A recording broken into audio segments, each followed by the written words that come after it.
Hello नमस्कार मेरे प्यारे बच्चों एवं मेरे प्यारे साथियों। आप सभी का एक बार फिर से अपने प्यारे से छोटे से ब्यूटीफुल से चैनल हमारा क्लासरूम में आपका मोस्ट मोस्ट वेलकम है। तो जैसा कि पिछले लेक्चर में हम लोगों ने देखा था, हम लोगों ने कूलाम का नियम पढ़ा था और कूलाम के नियम में कुछ जरूरी इंपॉर्टेंट बातें मैं आपको बता चुका था। अब उसके कि अपन लोग आगे क्लास में चलते हैं और समझते हैं। जो मैंने सूत्र आपको लिखवाए थे, पहले उन्हीं सूत्रों पर मैं छोटे से सवाल आपको लगवा देता हूं।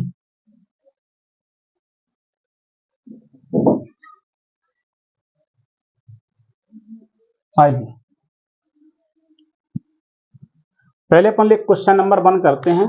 बड़ा ही प्यारा सा सवाल है।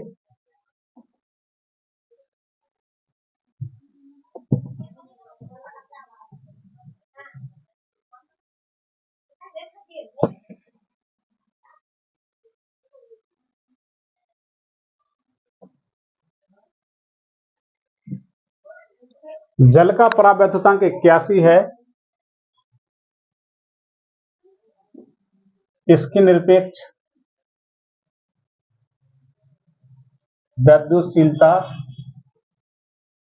बताइए। देखिए प्यारे बच्चों, जल का परावैद्युतांक 81 है, इसकी निरपेक्ष वैद्युतशीलता बताइए। आइए इसको समझने की कोशिश करते हैं।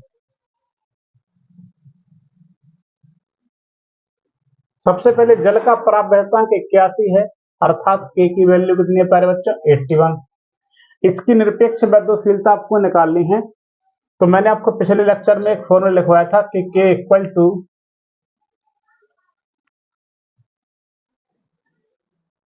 ओके ठीक है सब, कोई दिक्कत नहीं है। K equal to epsilon upon में एप्सिलॉन नॉट।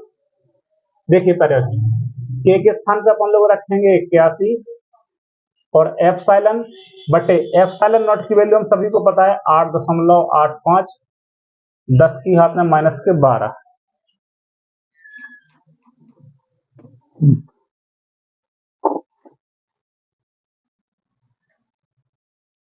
इसके बटे में करके कैसे गुणा कर देंगे अपन लोग? एप्सिलॉन का 1 में गुणा करेंगे तो एप्सिलॉन, इसका इसमें गुणा करेंगे अपन लोग तो देखेंगे 712 दशमलव कुछ ऐसे ही आएगा। आप लोग थोड़ा चेक कर लीजिएगा। इंटू 10 टू की पावर माइनस के 12। डेसिमल अपन यहाँ पे 2 पॉइंट तक खिसकाएंगे तो 7.12 इंटू 10 टू की पावर, जब लेफ्ट में दशमलव आएगा 10 की घात में प्लस की 2 आएंगी और 12 में से प्लस के 2 घटेंगे, 10 की घात में माइनस के 10 बचेंगे। लीजिए इसका मात्रा बनेगा कूलम स्क्वायर प्रति न्यूटन मीटर स्क्वायर। ओके, अब एक क्वेश्चन आपको मैं दे रहा हूं होमवर्क के लिए, सो आपको करना है। क्वेश्चन ये कि कागज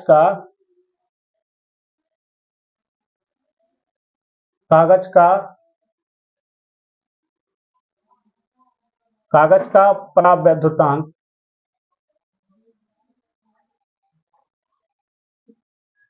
6 है। इसके लिए आपको निकालना है एप्सिलॉन की वैल्यू कितनी है। ओके, तो कागज का परावैद्युतांक 6 है, तो इसके लिए आपको निकालना है एप्सिलॉन की वैल्यू क्या है। ठीक है प्यारे बच्चों, तो ये आपके लिए होमवर्क में सवाल बन गया। आइए इसके आगे चलते हैं।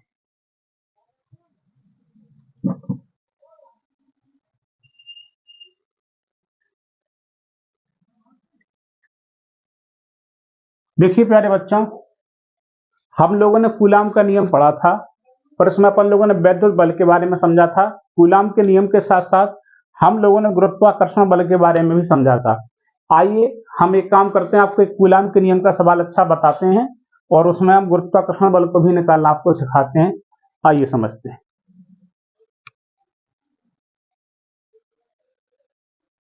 क्वेश्चन, 2 इलेक्ट्रॉन एक दूसरे से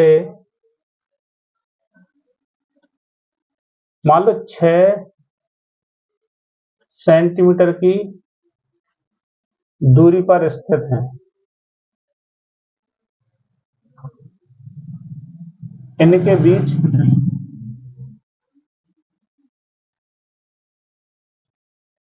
वैद्युत बल की प्रकृति एवं परिमाण ज्ञात कीजिए। ठीक है प्यारे बच्चों, दो इलेक्ट्रॉन एक दूसरे से 6 सेंटीमीटर की दूरी पर स्थित हैं और इनके बीच आपको वैद्युत बल की प्रकृति निकालनी है, उसका परिमाण निकालना है। बहुत ही सिंपल सवाल है। सिंपल सवाल से शुरुआत करते हैं और इसको समझने की कोशिश करते हैं। आइए इसका सॉल्यूशन देखें।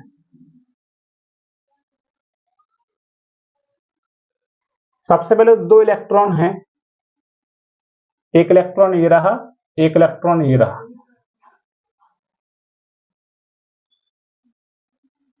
और इलेक्ट्रॉन के बीच की दूरी कितनी है प्यारे बच्चों? 6 सेंटीमीटर है।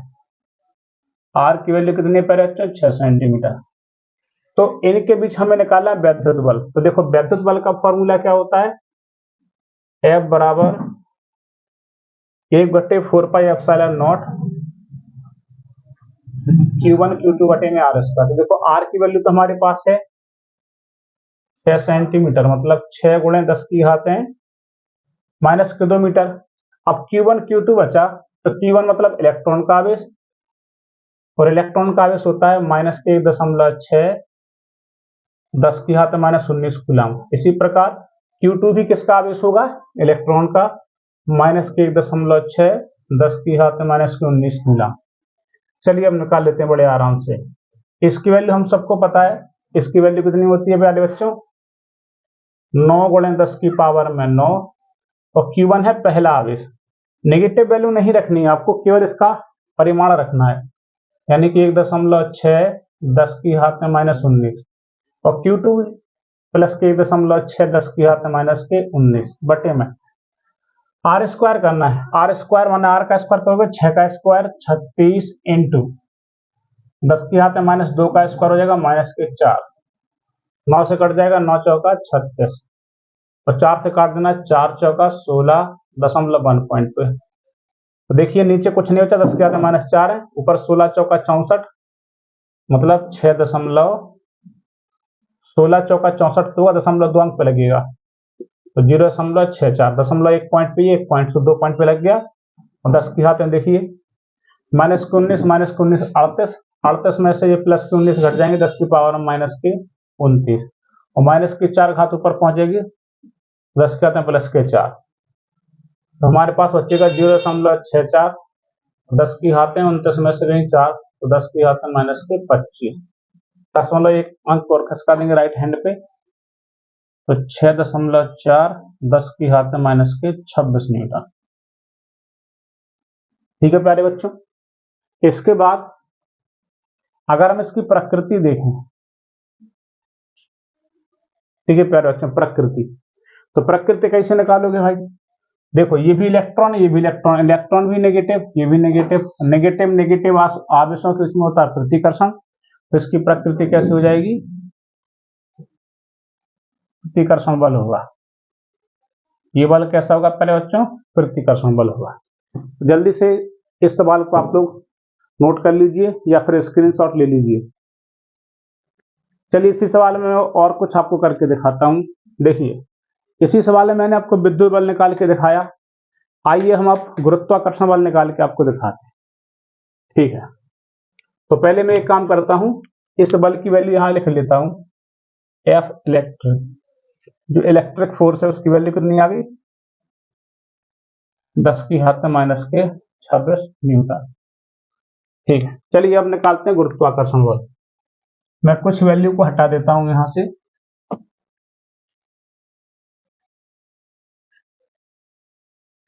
देखिए इसी में मैं अब गुरुत्वाकर्षण बल आपको निकाल के दिखाता हूं।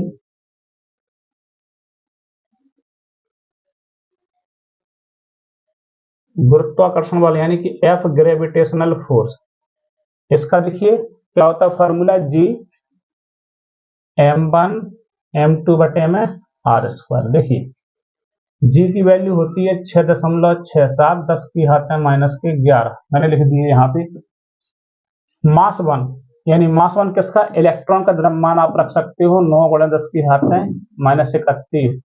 m2 भी यानी इलेक्ट्रॉन का द्रव्यमान 9 गुणे 10 की घात में -31 बटे आर स्क्वायर करोगे यानी फिर से इसका स्क्वायर करोगे यानी इसका स्क्वायर करोगे, 6 का स्क्वायर 36 और 2 दूनी 4।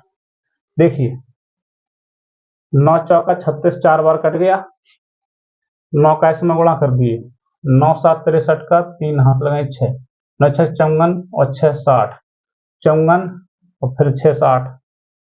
देखिए डेसिमल 2 पॉइंट पे, सो 2 पॉइंट पे लगा दिया, बटे में 4, सो बटे में 4 कर दिया। देखिए 10 की घात है माइनस 31, 31 62 और 11 73 हो जाएगा। 10 की घात है माइनस के 73, माइनस के 4 ऊपर पहुंचा, प्लस के 4 हो जाएंगे। 4 का भाग्य लगा उसमें 15.0, करीब 15.07 कुछ आ जाएगा, और 73 में से 4 गया, तो 10 की घात में माइनस के 69, इतने न्यूटन आ जाएगा।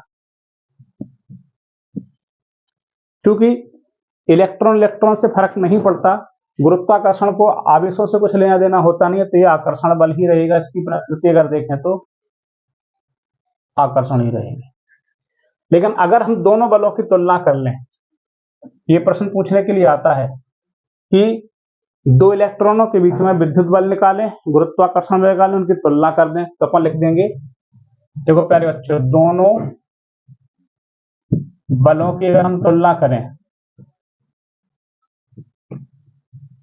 तो देखिए हम क्या करेंगे, एफ इलेक्ट्रिक फोर्स में एफ ग्रेविटेशनल फोर्स का भाग दे देंगे, यानी कि 6.4 गुणे 10 की घात माने 26 में कितने का भाग दे देंगे, 15.07 और 10 की पावर में माइनस के 69। अब देखिए माइनस के 69 पहुंचेंगे ऊपर से प्लस के हो जाएंगे, और 69 में से 26 गया, कितना बचेगा, कितना बचेगा, 43 बचेगा, 10 की पावर 43 इंटू, अब 15 का भाग इसमें लगाओ, कितना हो जाएगा, करीब करीब 0.4 कुछ आ जाएगा, 4 एक बार 0.41 गुणा 10 की घात में 43। अगर हम दो इलेक्ट्रॉनों के बीच में वैद्युत बल और गुरुत्वाकर्षण बल की तुलना करेंगे, तो जो वैद्युत बल आएगा वो गुरुत्वाकर्षण से 10 की घात 43 गुना मजबूत आएगा। 10 की घातें करीब करीब कितना, 43 गुना मजबूत होगा। तो ये नोट वाली बात हो गई, एक नोट डालने वाली बात हो गई कि दो इलेक्ट्रॉनों के जो बीच जो वैद्युत बल है वो गुरुत्वाकर्षण बल से 10 की घात 43 गुना अधिक होता है।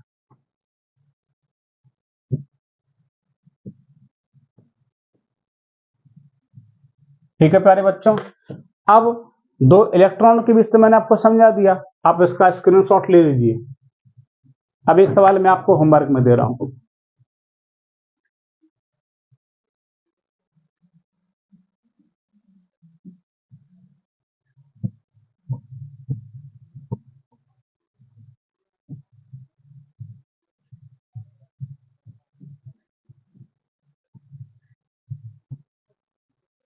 अभी क्वेश्चन में दे रहा हूं आपको होमवर्क में,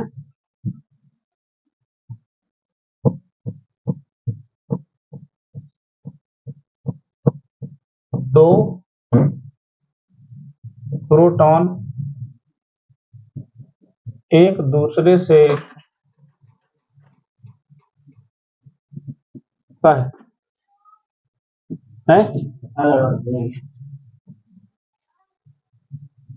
10 सेंटीमीटर दूरी पर स्थित हैं,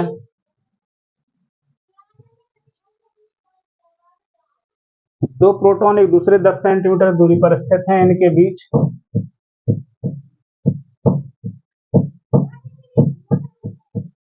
वैद्युत बल, गुरुत्वाकर्षण बल ज्ञात कीजिए एवं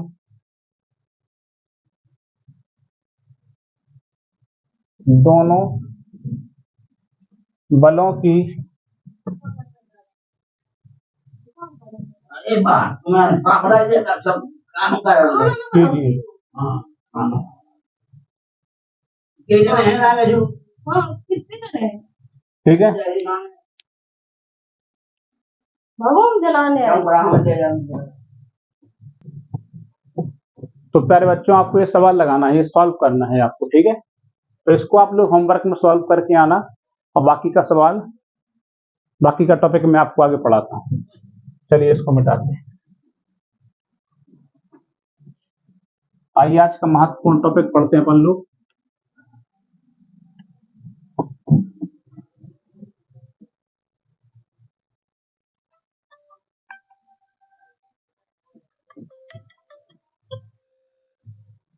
लो तुम जो फोन ले जाइए ऊपर।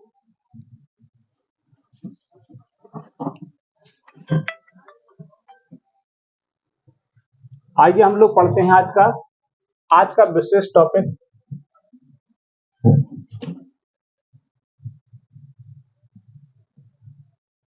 कूलाम के नियम का सदस्वरूप।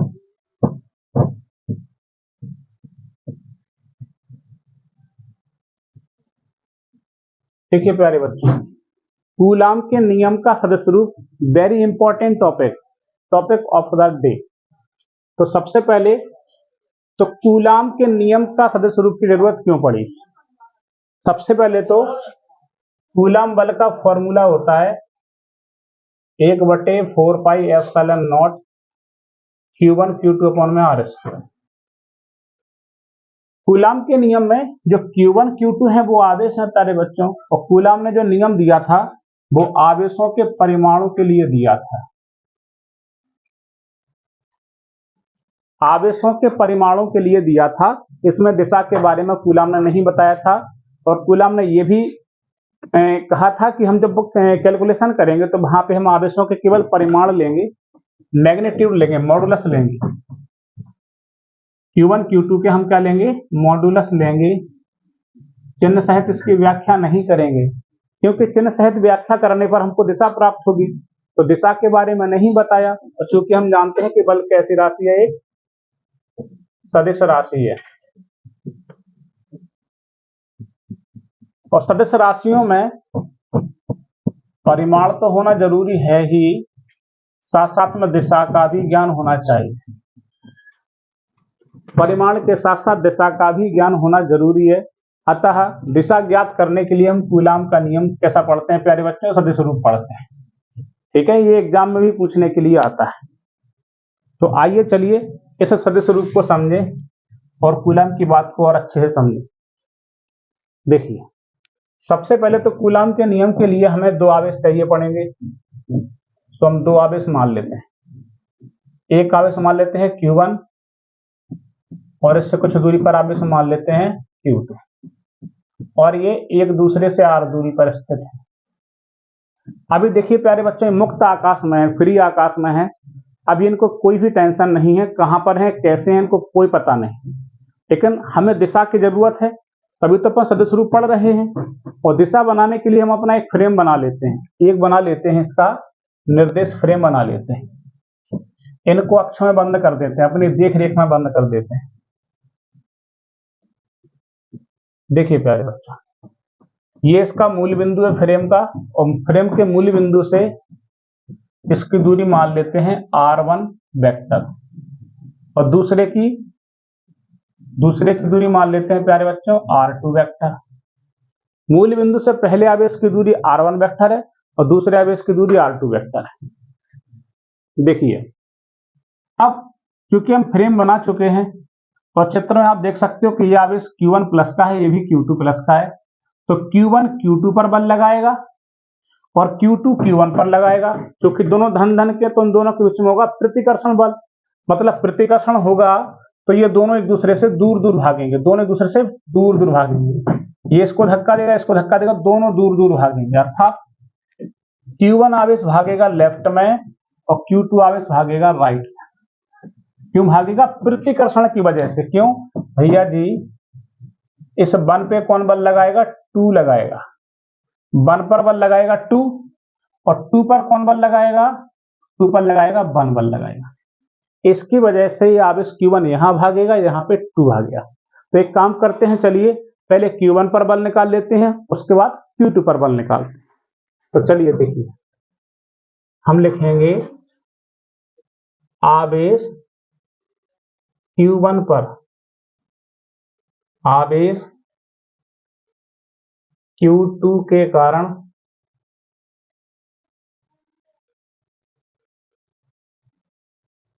लगने वाला वैद्युत बल। आवेश Q1 पर Q2 के कारण लगने वाला बल अर्थात F1 2 1 पर 2 के कारण 1 पर 2 के कारण 1 पर 2 के कारण। और आवेश का ए बल का फॉर्मूला था 1/4 pi epsilon naught Q1 Q2 upon में R स्क्वायर। अब ये तो आपको आना ही चाहिए कूलाम का नियम। अब देखिए, हम लिख रहे हैं सदिश रूप। सदिश रूप मतलब वेक्टर लगाएंगे और वेक्टर उसी पे लगाएंगे जो कि सदिश राशि होगी। अब सदिश राशि में देखिए प्यारे बच्चों, बल तो सदिश राशि, इसकी खोपड़ी पर वेक्टर लगा दिया। अब RHS में भी हमको वेक्टर लगाना पड़ेगा, लेकिन हम वेक्टर उसी पे लगाएंगे जो कि सदिश राशि होगी। तो सदिश राशि में देखिए प्यारे बच्चों, 1/4 पाई संख्या है, एप्सिलॉन नॉट विद्युतशीलता है जो कि अदिश राशि है, Q1 Q2 आवेश राशि है जो कि अदिश राशि है, और R दूरी है, दूरी भी अदिश राशि है। तो यहाँ पे किसी पर भी हम वेक्टर नहीं लगा सकते, सभी की सब कैसी राशियां हैं प्यारे बच्चों? अदिश राशियां। अब दिशा तो अपन को पता करना है, लेकिन चित्र में आप ध्यान से देखें। अगर आप चित्र में ध्यान से देखें तो आपको कुछ हिंट मिल सकती है। जैसे ये Q1 आवेश है, आवेश Q1 इस तरफ जा रहा होगा, यानी बल इस तरफ लग रहा है, इस दिशा में लग रहा है, अर्थात इस वाले रास्ते की दिशा में लग रहा है। और ये रास्ता किसका प्यारे बच्चों? R का, यानी कि R वाली गली में ही लग रहा है। और ये F21 को देखिए, F21 भी इसी गली में लग रहा है। आप ध्यान से देखिए, इसी गली में, यानी ये गली किसकी है? R की गली है। तो यहाँ पे दिशा सूचक का कार्य कर रहा है R। अब हालांकि हम यहाँ पे वेक्टर तो R पे नहीं लगा सकते, लेकिन हम दिशा ज्ञात करने के लिए एकांक वेक्टर का यूज जरूर कर सकते हैं। एकांक वेक्टर की मदद से आप दिशा ज्ञात कर सकते हो। कक्षा 11 में आप लोगों ने पढ़ा होगा कि एकांक वेक्टर का प्रयोग करते हैं दिशा ज्ञात करने के लिए। तो गली किसकी है? R की। R को ही आप एकांक वेक्टर के फॉर्म में यूज कर लीजिए।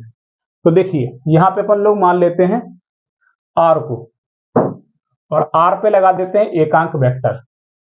एकांक वेक्टर से क्या फायदा होता है कि एकांक वेक्टर का परिमाण 1 होता है, और 1 का इसमें गुणा करेंगे तो संख्या पे कोई प्रभाव नहीं पड़ेगा, लेकिन हमको दिशा जरूर मिल जाएगी। अब 1 2 यहां लगा तो 1 2 यहां लगा दो प्यारे बच्चों, ठीक। अब एकांक वेक्टर का फॉर्मूला होता है A कैप बराबर A वेक्टर बटे में मॉडुलस A, या फिर A वेक्टर बटे में डायरेक्ट A। तो ऐसे में यहां पर फॉर्मूला बनाना चाहूंगा कि R12 कैप बराबर R12 वेक्टर बटे में R12। तो 1 से 2 की दूरी, देखो 1 है, ये 2, 1 से 2 की दूरी R है, 2 से 1 की दूरी R है, तो आप बटे में R भी लिख दो तो इसमें कोई गलती नहीं होगी। तो चलिए यहाँ पे रख देते हैं मान F12 1/4 pi epsilon naught Q1 Q2 upon R square. इसको हटाएंगे तो किसको लगाएंगे? R12 बटे में R। R का R स्क्वायर में गुणा कर दें, 12 equal to 1/4 pi epsilon naught Q1 Q2। R square का R में गुणा करेंगे तो R पे घात है 3, और यहाँ पे R12। अगर परीक्षा में केवल आपसे कूलाम के नियम का सदिश रूप पूछने के लिए आएगा, तो या तो वो आपसे 1 नंबर में पूछेगा या फिर 2 नंबर में पूछेगा। तो 1 या 2 नंबर में आप ऐसा चित्र बना के और ऐसा लिख देंगे तो आपको पूरा का पूरा नंबर मिल जाएगा। लेकिन अभी देखिए, आधा डेरिवेशन है। क्यों है? क्योंकि अभी अपन लोगों ने आवेश Q1 पे निकाला Q2 के कारण। तो ऐसे अपन लोग निकाल सकते हैं बेटा, आवेश Q2 पर आवेश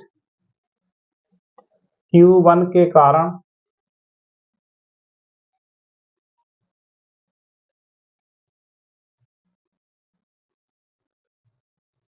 लगने वाला वैद्युत बल। तो देखिए अपन लिख देंगे इसी प्रकार। अब आपको पूरा सॉल्व नहीं करना है। तो क्या होगा, यहाँ पे 1 2 की जगह पे बन जाएगा 2 1। क्यों बन जाएगा, क्योंकि 1 पे लग रहा था 2 के कारण, तो 2 पे लग रहा है 1 के कारण। सो F21 मान लेंगे equal to 1/4 pi epsilon naught Q1 Q2 बटे में R पे घात में 3, यहाँ 1 2 की जगह पे भी 2 1। लेकिन देखिए प्यारे बच्चों, इस 2 1 को हम 1 2 लिख सकते हैं। आप 2 1 को R21 को R12 लिख सकते हैं, बस एक माइनस का चिन्ह लगाना पड़ेगा। ठीक है, माइनस का चिन्ह लगा के आप उसको लिख सकते हैं। मैथमेटिक्स की चीजें आप लोग आराम से कर सकते हैं। तो चलिए माइनस को चाहे मैं यहाँ लगाऊं चाहे यहाँ, चलो सामने ही लगा देता हूं। माइनस के 1/4 pi epsilon naught Q1 Q2 upon में R पे घात में 3, माइनस लगा दिया है तो यहाँ Q1 की जगह क्या बन जाएगा 1/2। इसको समीकरण 2 मान लेते हैं। अब देखिए मैं थोड़ा यहां लिख देता हूं, समीकरण 1/2 से समीकरण 1 की RHS को देखिए आप, और समीकरण 2 की RHS को देखिए। अगर आप ध्यान से देखें, ये वही संख्या लिखी जो ऊपर लिखी हुई है, दोनों सेम है। इसकी जगह पे हम लिख सकते हैं F12, तो इसकी जगह पे भी अपन क्या लिख सकते हैं F12, यानी हमारे पास क्या जाएगा F21 इक्वल टू माइनस, और इसकी जगह पे क्या जाएगा F12। अगर आप ध्यान से देखिए कि दूसरी वस्तु लगा रही है पहली पर और पहली वस्तु लगा रही है दूसरी पर। ऐसा कह लो कि दूसरी वस्तु पर बल लगाया पहली ने और पहली पर बल लगाया दूसरी ने, और दोनों बल आपस में कैसे हैं, बराबर हैं। और ये यहाँ पे माइनस का चिन्ह है, प्लस का चिन्ह है। माइनस प्लस के चिन्ह दिखाते हैं कि एक दूसरे के विपरीत हैं। अगर आप इसको ध्यान से समझें कि एक वस्तु दूसरी पर बल लगा रही है तो दूसरी वस्तु भी उसी वस्तु पर उतना ही बल लगा रही है, और दोनों ही एक दूसरे के विपरीत दिशा में। अर्थात ये तो बन गया क्रिया प्रतिक्रिया का नियम। यह न्यूटन भाई साहब का क्रिया प्रतिक्रिया का नियम बन गया।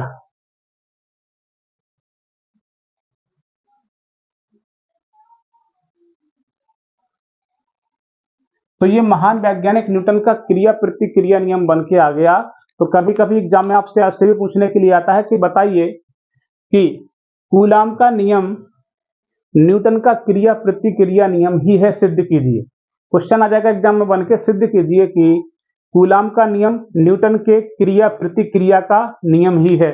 तो आपको ऐसे ही चित्र बना के सिद्ध करना पड़ेगा प्यारे बच्चों। ठीक है, और ये मैंने बहुत अच्छे से कायदे में आपको समझा दिया है। जल्दी से इसका स्क्रीनशॉट लीजिए और इसको लगा डालिए।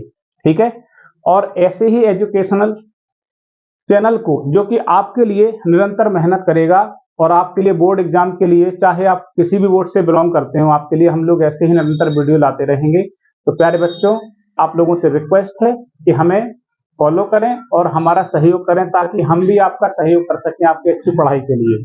ओके, तब तक के लिए थैंक यू, बाय बाय।